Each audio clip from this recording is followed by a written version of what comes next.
नमस्कार दोस्तों, मैं हूं ममता तिवारी और आप सभी का स्वागत करती हूं मेरे चैनल ममताज वे में।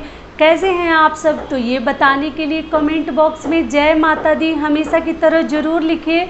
तो चलिए आज हम इस वीडियो में जानेंगे कि सब्जियां तो हम रोज़ खाते हैं और रोज़ ख़रीदने भी जाते हैं, वीकली भी जाते हैं, लेकिन उन्हीं सब्जियों में तो कोई नियम नहीं बना हुआ है, लेकिन उन्हीं सब्जियों में कौन सी एक सब्ज़ी है जो सुबह सुबह ही हमें सब्जी मार्केट अगर हम जाते हैं तो हमें नहीं खरीदनी चाहिए।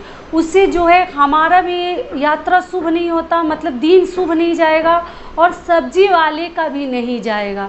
तो वो सब्जी हमें सबसे पहले नहीं खरीदनी चाहिए।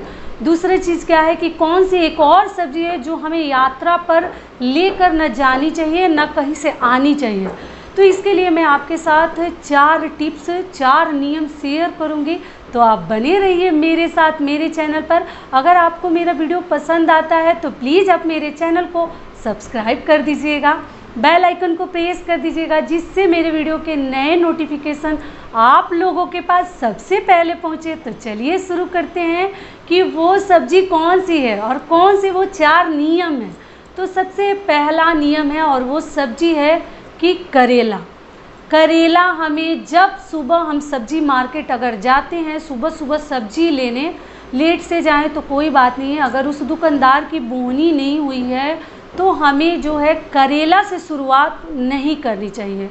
कभी भी आगे से आप सब्जी खरीदने जाइएगा तो कभी भी करेला जाते ही टच मत कीजिए, कोई और सब्जी भी उठा लीजिए।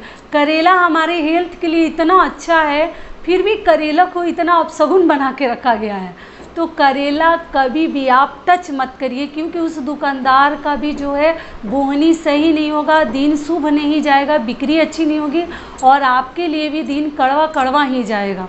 तो इस प्रकार से आपको करेला सबसे पहले नहीं खरीदनी चाहिए। बाकी और सब्जी खरीद लीजिए, उसको टच कर लीजिए, उसके बाद करेला का नंबर लाइए। तो ये हो गया हमारा पहला नियम। दूसरा नियम क्या है कि रात में कभी करेला की सब्ज़ी हमें नहीं खानी चाहिए। क्यों नहीं खानी चाहिए? कि उससे भी पित्त बनता है हमारे अंदर, जो हमारे हेल्थ के लिए अच्छा नहीं होता। तो आप अवॉइड कीजिए। दिन में आप जितना भी करेला का जूस, करेले की सब्ज़ी, करेले का भरता कुछ भी खाइए, लेकिन आप रात में करेला अवॉइड कीजिए, कभी मत खाइए। आपके हेल्थ के लिए बहुत नुकसानदायक है करेला रात में खाना। ये हो गया दूसरा नियम। तीसरी बात क्या है कि कहीं यात्रा पर अगर शुभ यात्रा के लिए आप जा रहे हैं तो अच्छे कार्य के लिए, तो करेला खाकर कभी मत जाइए, जो कि मैक्सिमम लोगों को मालूम भी होगा। दही और चीनी का हमें यात्रा बनाकर जाना चाहिए। दही शक्कर ही मैक्सिमम अधिकतर लोग खा कर ही जाते हैं। दही और शक्कर ही खाकर अपनी यात्रा को शुभ बनाइए और अब बाहर जाइए। करेला खाकर ऐसे डेली नॉर्मल लाइफ में आप जा सकते हैं, ऑफिस वगैरह जा सकते हैं, लेकिन किसी अच्छे कार्य के लिए जा रहे हैं, सोच समझ कर जा रहे हैं, जैसे मतलब शादी विवाह के लिए जा रहे हैं, नौकरी के लिए जा रहे हैं, तो आप करेला खाकर कभी घर से यात्रा शुभ करके मत जाइए। गुड़ खा लीजिए या दही और शक्कर खाकर, पानी पीकर ही यात्रा शुभ करके आपको जानी चाहिए।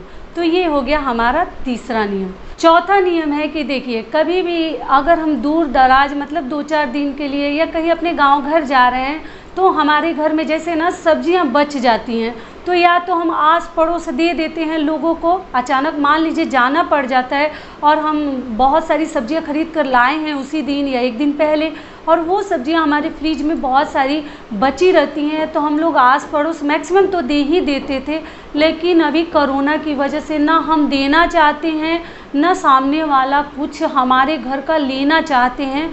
तो आप क्या कीजिए, बाकी सब्जी अगर साथ में ले जाना चाहते हैं तो लेकर चले जाइए, लेकिन एक सब्जी आपको अपनी यात्रा पर नहीं लेकर जानी है। वो क्या है? मिर्ची आपको ना लेकर जानी है, ना कहीं से मिर्ची यात्रा पर लेकर आनी है, जो कि शुभ हमारे लिए नहीं होता। तीखा तीखा हमें अपना जो है मतलब जीवन नहीं लेकर कहीं जाना है। मिर्ची भी कड़वा होता है, आपको मालूम है, तीखी होती है।